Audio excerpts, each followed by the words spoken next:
What makes something gory? Could it be blood or the thought of a living thing's limbs coming off?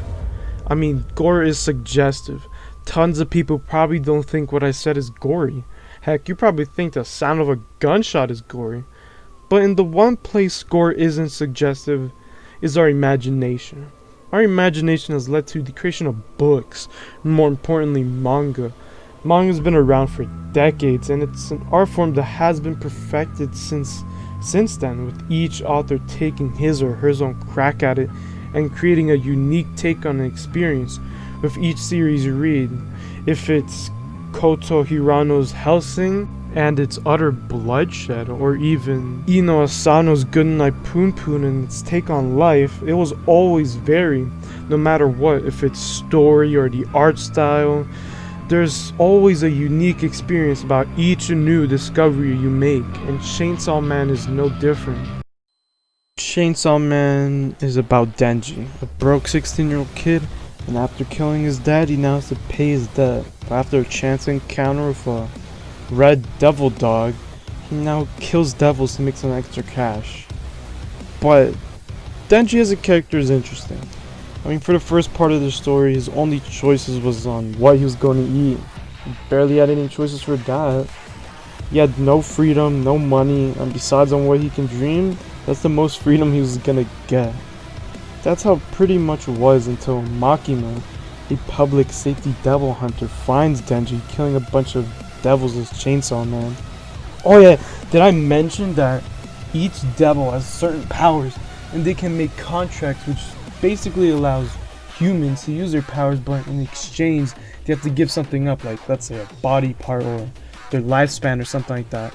In Denji's case, I'm not spoiling that, but basically after Makima forces Denji to join the public safety devil hunters, Denji starts getting a roof over his head, starts eating well, he starts getting friends, and as for his decision making, I mean, he usually goes by instinct or what would get him some pussy, so yeah, you heard me. His main driving force into doing things was for a titty touch or a kiss.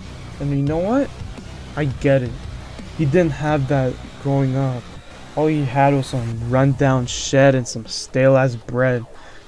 And besides from the sexual desires, he also thinks about his friends. Not that friendship give power bullshit, you know what I'm talking about, but doesn't hesitate to use his own power to save the people around him. Doesn't matter if it's just some random ass civilian or someone he cares about. You think after all of this he has freedom? Nope, you're wrong. He's restrained still. And you know why? It's because he's part devil. And I think that's what the story's about. Not having freedom.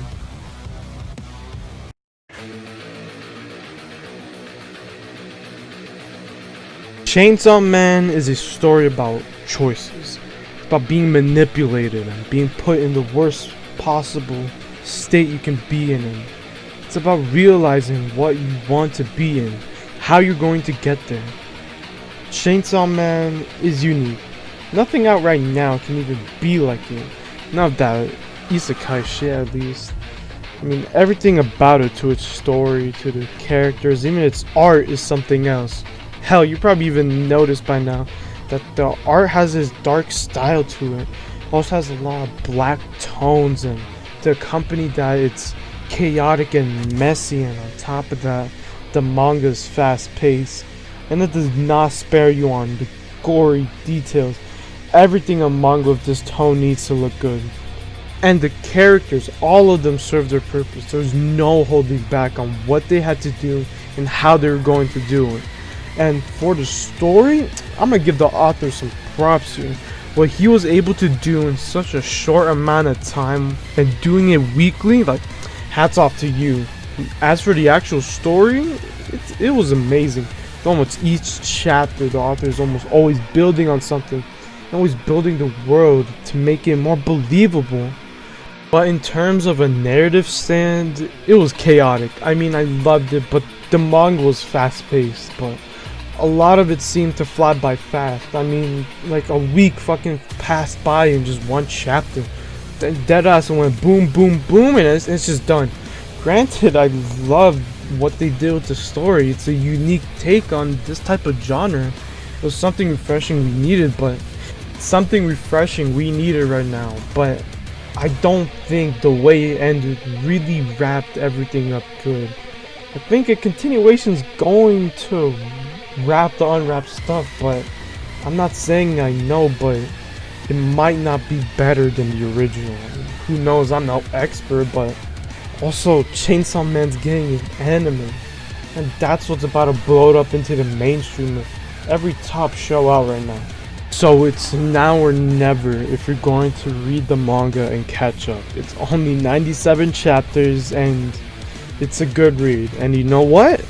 I enjoyed reading this manga as it was being published, and I can't wait for the continuation and the anime. So if you did make it this far, maybe like and sub if you want, and yeah, see you later.